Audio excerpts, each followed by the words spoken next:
Hello everyone, and good morning po sa inyong lahat. For today's video, flex ko lang or ipakita ko lang sa inyo itong ating handa nitong aking birthday kahapon. So, nagluto lang ako guys ng fried chicken dyan. Tapos, the rest, uh, nag-order na lang. Ginabi na rin ako at galing kami sa aming office. Ayan, kaya na-busy.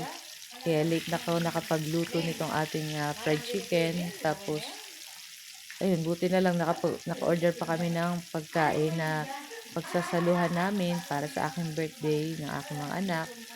So, itong ating chicken, ayan, pig-marinate ko lang yan minadali na lang yan guys, inano ko lang sa asin paminta, tapos pigano sa breading mix na may harina bago pinirito, ayan. Tapos binalibaliktad lang natin yan at ayun. So, gusto ko lang magpasalamat sa ating mga friends, family, and sa ating mga follower na nag-greet kahapon sa akin. So, thank you so much everyone. Ayan. Dito na po kayo iisa-isahin. Ayan. Basta maraming salamat po sa inyong lahat sa pagbati at sa pag-alala sa aking birthday. So, yun. Ito na lang aking naisipang lutuin para sa aking handa. Siyempre, hindi mawala ang fried chicken kasi isa ito at aking paborito. Hindi lang ako, pati yung aking trisan. So, nag-order na lang din ako guys ng sotanghon sa bilao. Tapos may lumpiang Shanghai na kasama sa kakanin. And gusto ko lang magpasalamat kay Ate Weng para sa cake. Ayan, shout out po. Dahil sa ating cake na super yummy. Galing pang Ligaspi yung cake na yon. Kaya sobrang thank you po. And ayan, sa aking anak may dala rin Jayco. Kaya Jayco Donut.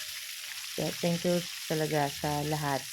And ayan na nga, at luto na yung ating fried chicken. So, ito yung ating first batch. So, hindi ko na binidyo yung ating second and third batch. Hindi ko na napakita guys kasi masyado nang mahaba.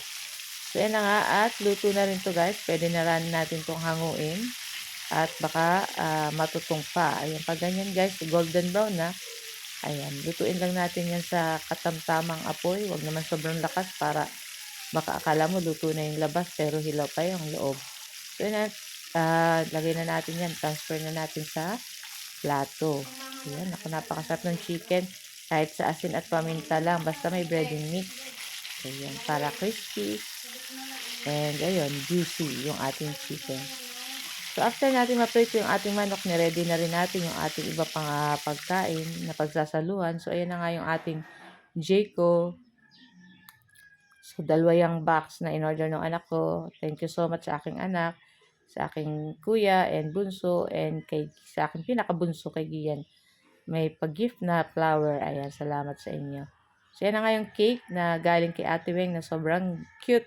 Ang ganda-ganda. Parang ayaw kong kainin kasi sayang. Tapos, ayun na nga yung ating fried chicken na naluto. Siyempre, itong ating in-order na lumpiang Shanghai. Ayan. Tapos, meron din itong kakanin na favorite naman ng aking bunso. Hindi mawawala. Yung biko, merong sapin-sapin, may kalamay. So, ayan. Tapos, syempre, yung ating sotanghon. So, guys, thank you for watching and see you our next video. Ciao. Bye!